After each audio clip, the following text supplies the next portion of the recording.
మీ కేంద్ర మంత్రి ఇంట్లోనే ఇవాళ వాళ్ళ కొడుకు ఒక నేరానికి పాల్పడితే ఆ నేరస్తుని కాపాడడం కోసం శతవిధాల ఇవాళ కేంద్ర మంత్రిగా ఉన్నటువంటి బండి సంజయ్ ప్రయత్నం చేసిండు. కాబట్టి ఆ నేరానికి పాల్పడ్డ వాళ్లను కాపాడడం కోసం చేసిన ఆ తప్పును కప్పిపుచ్చడానికి, ఆ కేసు నుంచి బయటపడగొట్టడానికి కుట్రలు చేసిన అది దానికి కూడా అది నేరానికి పాల్పడ్డట్టే బండి సంజయ్. కాబట్టి ఆయన కూడా ఒక దోషి అవుతాడు. కాబట్టి బండి సంజయ్ కూడా కస్టడీలోకి తీసుకోవాలి, తక్షణమే ఆయనను బర్తరఫ్ చేయాలి, ఖచ్చితంగా ఆ నేరానికి ఆయన శిక్ష పడాలని చెప్పేసి ఈ సందర్భంగా మేము తెలియజేస్తున్నాం. ఆ సందర్భంగానే ఇవాళ అమ్మవారు భాగ్యలక్ష్మి టెంపుల్ కి మేము మహిళా విభాగం ఆధ్వర్యంలో వచ్చి పూజలు చేసి నేరాలకు పాల్పడుతున్నటువంటి వాళ్ళకు శిక్ష పడే విధంగా, వాళ్ళకు బుద్ధి వచ్చే విధంగా దీవించాలి అమ్మవారిని అని చెప్పేసి మేము కోరుకోవడం జరిగింది. ఇక్కడ ఏంటంటే బండి సంజయ్ కి ఆనవాయితీ ఏదైనా ఉన్నదంటే ఫస్ట్ భాగ్యలక్ష్మి టెంపుల్ కి వస్తాడు. ఇక్కడ ప్రజలను కాపాడడానికి, ప్రజలు బాధలలో ఉన్నప్పుడు రాలేదైనా.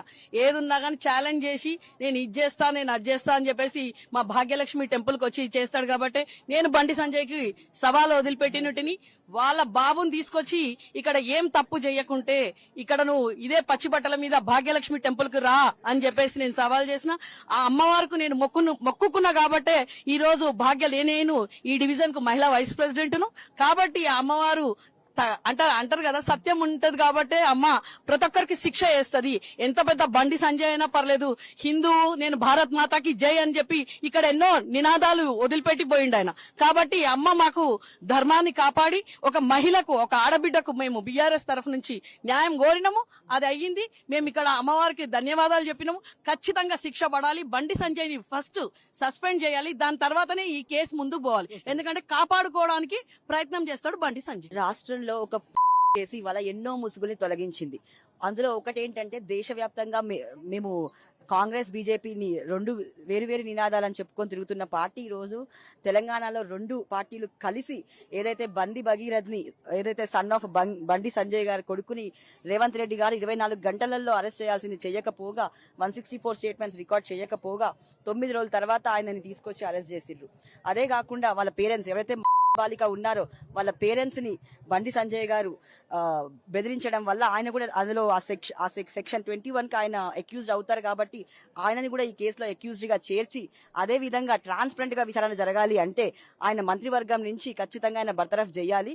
గతంలో కూడా కొన్ని కేసెస్ లో జరిగింది. సో మేము ఈ రోజు ఈ చార్మినార్ భాగ్య టెంపుల్ దగ్గర నుంచి మేము కోరుకునేది ఏంటంటే బండి సంజయ్ గారిని బర్తరఫ్ చేయాలని మేము కోరుకుంటున్నాం. At the same time accused గా ఆయన ఈ కేసులో ఇంప్లీట్ చేయాలని కోరుకుంటున్నాం. గత 9-10 రోజులుగా రాష్ట్రంలో జరుగుతున్న సెన్సేషనల్ న్యూస్లు గాని చూస్తుంటే ఈ రోజు యావత్ ప్రపంచమంతా బీజేపీ గవర్నమెంట్ వైపు, సీఎం రేవంత్ రెడ్డి గారి వైపు చూస్తున్నారు.